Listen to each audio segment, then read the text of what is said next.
नारद जी बोले, अब मैं कार्तिक व्रत के उद्यापन का वर्णन करता हूँ जो सब पापों का नाश करने वाला है। व्रत का पालन करने वाला मनुष्य कार्तिक शुक्ला चतुर्दशी को व्रत की पूर्ति और भगवान विष्णु की प्रीति के लिए उद्यापन करे।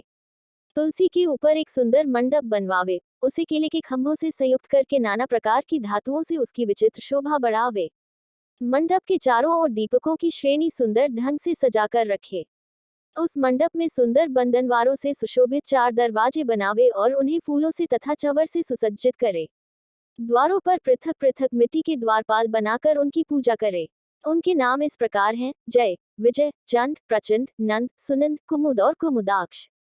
उन्हें चारों दरवाजों पर दो दो के क्रम से स्थापित कर भक्तिपूर्वक पूजन करे। तुलसी की जड़ के समीप 4 रंगों से सुशोभित सर्वतः भद्र मंडल बनावे और उसके ऊपर पूर्ण पत्र तथा पंचरत्न से संयुक्त कलश की स्थापना करें। कलश के ऊपर शंख, चक्र, गदाधारी भगवान विष्णु का पूजन करें। भक्तिपूर्वक उस तिथि में उपवास करें तथा रात्रि में गीत, वाद्य, कीर्तन आदि मंगलमय आयोजनों के साथ जागरण करें। जो भगवान विष्णु के लिए जागरण करते समय भक्तिपूर्वक भगवत संबंधी पदों का गान करते हैं, वे सैकड़ों जन्मों की पाप राशि से मुक्त हो जाते हैं। जो मनुष्य भगवान के निमित्त जागरण करके रात्रि भर भगवान का कीर्तन करते हैं, उनको असंख्य गोदान का फल मिलता है। जो मनुष्य भगवान की मूर्ति के सामने नृत्य गान करते हैं, उनके अनेक जन्मों के एकत्रित पाप नष्ट हो जाते हैं। जो भगवान के सम्मुख बैठकर कीर्तन करते हैं और बंसी आदि बजाकर भगवत भक्तों को प्रसन्न करते हैं तथा भक्ति से रात्रि भर जागरण करते हैं, उन्हें करोड़ों तीर्थ करने का फल मिलता है। उसके बाद पूर्णमासी में एक सपत्नी ब्राह्मण को निमंत्रित करें। प्रातःकाल स्नान और देव पूजन करके वेदी पर अग्नि की स्थापना करे और भगवान की प्रीति के लिए तिल और खीर की आहुति दे। होम की शेष विधि पूरी करके भक्ति पूर्वक ब्राह्मणों का पूजन करें और उन्हें यथाशक्ति दक्षिणा दे। फिर उनसे इस प्रकार क्षमा प्रार्थना करें, आप सब लोगों की अनुकंपा से मुझ पर भगवान सदैव प्रसन्न रहें।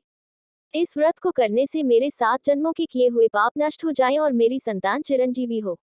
इस पूजा के द्वारा मेरी सभी मनोकामनाएं पूर्ण हो। मेरी मृत्यु के पश्चात मुझे अतिशय दुर्लभ विष्णुलोक की प्राप्ति हो। पूजा की समस्त वस्तुओं के साथ गाय भी गुरु को दान में दे। उसके पश्चात घर वालों और मित्रों के साथ स्वयं भोजन करें। भगवान द्वादशी तिथि को शयन से उठे, त्रयोदशी को देवताओं से मिले और चतुर्दशी को सबने उनका दर्शन एवं पूजन किया, इसलिए उस तिथि में भगवान की पूजा करनी चाहिए। गुरु की आज्ञा से भगवान विष्णु की सुवर्णमयी प्रतिमा का पूजन करें। इस पूर्णिमा को पुष्कर तीर्थ की यात्रा श्रेष्ठ मानी गई है। कार्तिक माह में इस विधि का पालन करना चाहिए।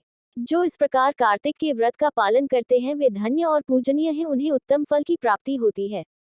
जो भगवान विष्णु की भक्ति में तत्पर हो कार्तिक में व्रत का पालन करते हैं, उनके शरीर में स्थित सभी पाप तत्काल नष्ट हो जाते हैं।